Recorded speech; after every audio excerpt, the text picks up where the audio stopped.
A cheese sandwich on brown bread. Lekker, toch? Just kidding, that's the lunch from the Fire Festival. Last week, we tried a bunch of American food from a grocery store in the Netherlands, and this week we're gonna detox by spending 2 days eating mostly typical meals in the Netherlands. From hagelslag to 12 oortjes and our first ovenschotel. When we did this a little over a year ago for 24 hours, we made some mistakes. Like, we didn't put butter on our cheese sandwich. But we actually make and eat a lot of this stuff regularly now, so we think this time we can do better. We're back in our not-so-secret park with what is probably the most common typical Dutch lunch, the cheese sandwich. We kept it simple today with brown bread, some extra beleged cheese, and a little bit of butter.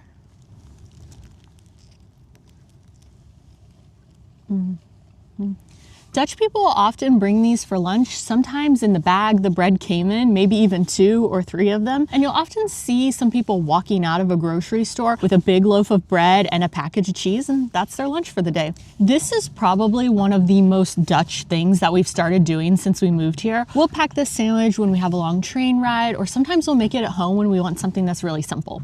The foundation is bread, probably Volkoren or whole wheat, cheese of course, and a thin layer of butter. And you can get fancy with it by putting it on a krensen bowl instead, which is a bun with currants or raisins, and put cucumbers or something on it, or even add mustard mayo or some other kind of sauce. I think the Dutch call this a brood maaltijd or a bread meal. Let us know in the comments if we're wrong there. Wait, what are you eating? You can also pick up a sausage and broodje. All over my mouth. It is. This is a sausijzenbroodje, a sausage inside of a puff pastry. You can also pick up a frikandel broodje, a kaas broodje, or something like it at a convenience store or grocery store if you're looking for something a bit warmer, I guess, meatier. It's a few hours later and we're sitting down for Borrel. This is essentially happy hour in the Netherlands. It's an informal gathering of friends or colleagues to get some snacks and a few drinks. Proost! All right, we got the Borrel Feest, which is a mixer plate of all the different things they offer for their borrels. We've got bitterballen, flammetjes, our favorite snack. I think these are like flammetjes, but they're filled with cheese. Oh, really? I think so. And then these are, I'm guessing, mini frikandels? Yeah, they are. Okay. And then a trio of sauces. The sauce that? trio, if you will. Mayonnaise? Okay. I don't know, give it a tip. It might be Bronder mayo. Wow. That's a big maybe. I think it is. Okay. Yeah. And I'm going to traditionally scald my mouth. Oh, it's a little hot. Flammetjes are the perfect food. They're so good and spicy. And they taste so good with This alcohol-free beer. It kind of looks like a carrot, don't you think? I don't think it's going to taste like one. I've never had one of these before. It looks like a flammetje. Is it spicy? No, Why is it orange? I have no idea. What's cheese though? Oh, good. It's the same kind of cheese that's in like a kaas souffle. Oh, God. Yeah. Speaking of delicious Dutch snacks, we recently stopped by the snack bar that was awarded the title Best Frikandel in the Netherlands. We'll be posting that over on our Patreon at patreon.com/buncharted. The link is in the description.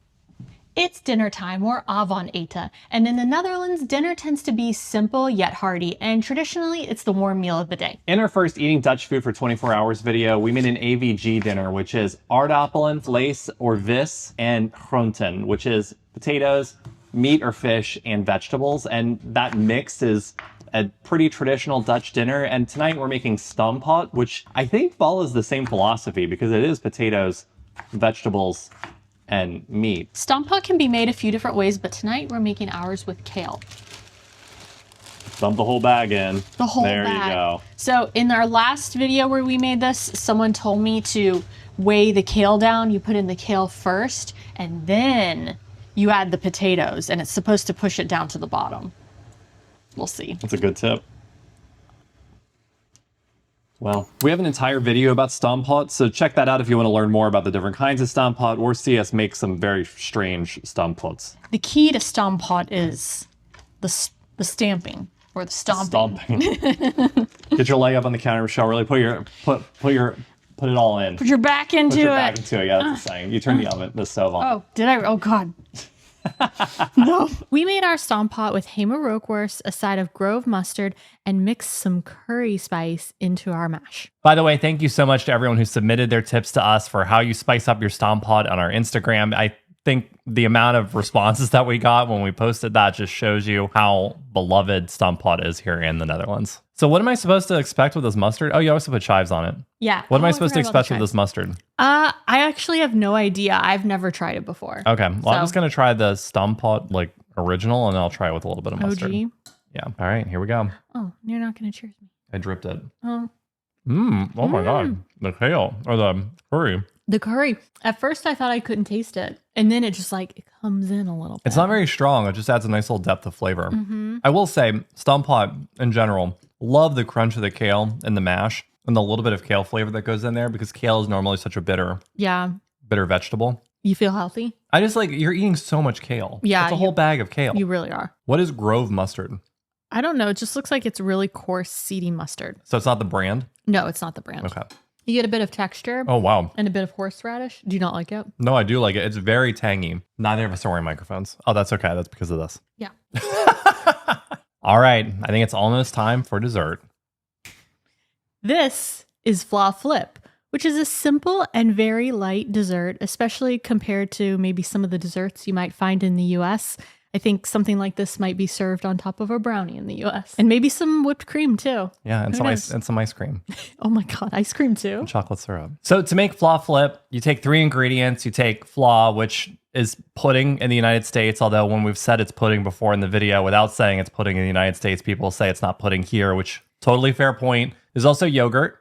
And then there's a like fruit syrup, which you can buy at the grocery store.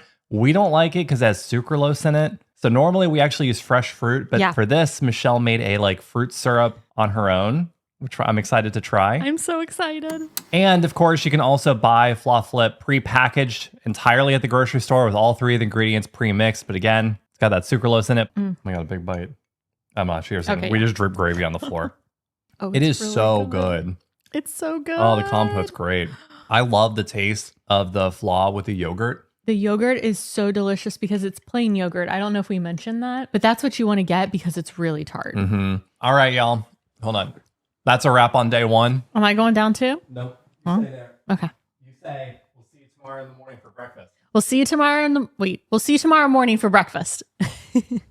Goedemorgen. And welcome back. Whoa, that feels crazy. I know, it's been a while. For breakfast, we have coffee. This isn't traditional coffee, but we did make it using a Mocha Master, which is a Dutch company, so that's got to be something right. And we get the beans from a local roaster here in Dordrecht. Yeah. So, I mean, it's sort of traditional. Maybe people drink coffee. I think a lot of people use like Nespresso machines or the dreaded Dolce Gusto. What'd you get for breakfast, Michelle? For breakfast, I have a granola bowl, which is plain yogurt, some apples, and some granola from our local bakery, Buckeye Salmon. And those are, that's the yogurt that we ate last night in the Fla Flip. It is, yes. I have a cheese sandwich, except it's only 1 piece of bread because it's breakfast. Cheese sandwiches, they're good for breakfast, they're good for lunch. In the slow-mo shot, you may notice that Michelle forgot to put butter on it, so we were actually going to commit another sin, just like in our first time doing this. Oops. But we have since added butter. Thanks a lot for that. Yeah, I'm gonna fold it over and make a little mini sandwich. Wow. This is actually pretty typical for, you can go and eat. Okay. This is actually pretty typical for my breakfast as well, except I usually toast my bread, which I don't think toasting bread is very popular here in the Netherlands, unless you're making a toasty. This granola is so good. I mean, you can't go wrong with brown bread, butter, and cheese. You can't. I think for breakfast, it's also common to have like hard-boiled eggs or a croissant with jam or butter, or often maybe even nothing at all. And some people might also choose to drink a glass of milk or caramel, which is kind of like buttermilk, but that ain't us. No. And if you woke up a bit hungover, you might also consider an outsmiter for breakfast or lunch. This isn't an everyday thing, but if you do a little mid-morning coffee break, you might want to pair your coffee with something sweet like a tompoes or apple tart. And we got the tompoes from this bakery because it's so good. A tompoes is 2 layers of puff pastry with delicious sweet cream in the middle, topped with icing and whipped cream. Before I pick it up, is that what I do? Should I eat it like a normal person? I think you should eat it like you would normally eat it. Are you serious? Yeah. In the middle of this place? Well, I thought you had a strategy that actually worked out well. Did I? It was this, right? You did it in the Hama video. It was this. I think it's that. Everyone will tell us their tompoes eating recommendations in the comments no matter what. They did give you a fork and a knife. You know? Yeah. clean. I don't see a lot of mess. My favorite thing about the Tampous is it's a nice sweet treat, but not too sweet, and it pairs so well with coffee. One of the things that we've been told many times is at this bakery, Bonderstera, they have a famous little pastry called the apple meringue. It's a crispy outer shell, stuffed with baked apples, topped with powdered sugar, and it appears to be either almonds, probably almonds. It's very crispy, very warm. Baked apples have a very delightful cinnamon flavor. And surprisingly, it's not that sweet given the fact it's coated in powdered sugar. Just like the Tampous, it pairs very well with coffee. For lunch, we're at a bruincafe, which is the Dutch equivalent of a pub. It's a great place to get a biertje with your friends and also a great place to grab lunch. So I've got the 12 forcha, which is a combo meal that is almost always with a croquette and brown bread. Well, I guess the brown bread choice is up to you. And it comes with something else. This one comes with soup. I've also seen it come with like hard-boiled eggs. I've also seen it come with a sandwich, which to me is counterintuitive because the croquette is the sandwich. Is this like a pizza situation? Oh, it's carpaccio. Oh, okay. So my 12 forcha actually has a little bit of like a open face carpaccio situation with a sun-dried tomato on top. I love a croquette on brown bread. It, to me, it's just such a hearty lunch. It almost scratches my fast food itch, but I don't feel as terrible about eating it. Speaking of fast food, McDonald's does have a 12 forcha here where they do the McCroquette, fries and a drink. It's just a combo meal. Don't get that. All right, Michelle, what'd you get? I got the air to soup because it's February and it's basically air to soup season. This is literally the best air to soup I've ever had. Shut up. I'm not kidding. You're gonna love it. It's so chunky and the flavor is just like, it's incredible. It's really good. After lunch, we're filming part 2 of next week's video, which is also all about Dutch food. Well, a certain type of Dutch food. Let us know what your guesses are in the comments. So for dinner tonight, I'm making an ovenschotel, which is basically what we call a casserole in the US. But this is not your typical ovenschotel. I know. We're actually following a recipe from EtenmetNick, who's a Dutch YouTuber slash chef. And the recipe is for something called a Cowboy ovenschotel. So it should be pretty interesting. We're cowboys, yeehaw. Woohoo! Good. That's not what cowboys say. Maybe I shouldn't Did you even say be making this. woohoo? I did say, I think did you meant this. yeehaw. And yeah, I meant yeehaw. All right, let's get started. Ovenschotel's typical. This one, not so much. One thing we're not really doing in this video is talking about takeout or eating Indonesian food, Surinamese food, Turkish food, or Dutch Chinese food, which is all increasingly common here. We'll put links to our videos trying those foods in the description if you want to learn more.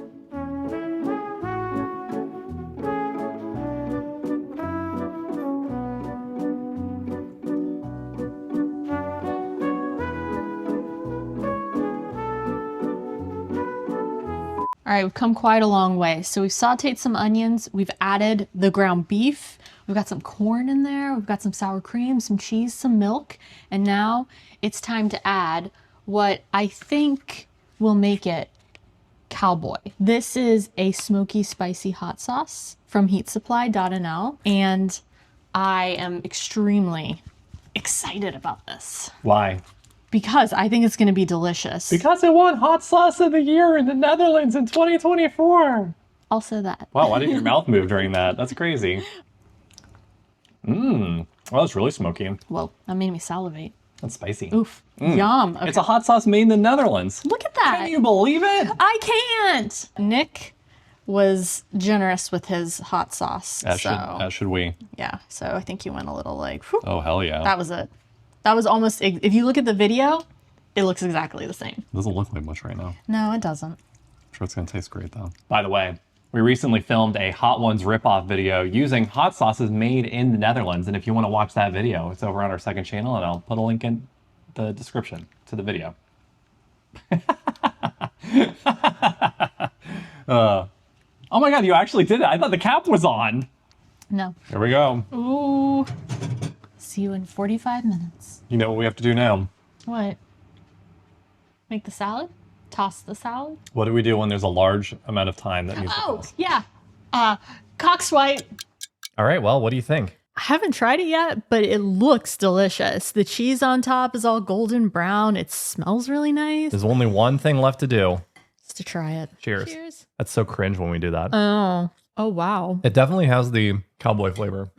Yeah, it tastes exactly like Cowboy. I wish it was a little bit smokier, and I wish it was a little bit spicier, so maybe we didn't use enough of the hot sauce. You know, off camera, I went back and I added extra hot sauce because I tried it and it wasn't quite like smoky enough for me. So I put even more in. But I mean, the flavor is delicious. The corn is so nice. It's crunchy. It adds like an element of sweetness because the filling and the potato's so rich. This is very good. Yeah. I like this a lot. What would you rate it? 5 stroopwafels. Yeah, I was going to say, this is 5 stroopwafels. Yeah, it has really two good. of my favorite things, potatoes and corn. All right, there's only one meal left after this, and it's breakfast, and I bet you might already know what we're going to be having.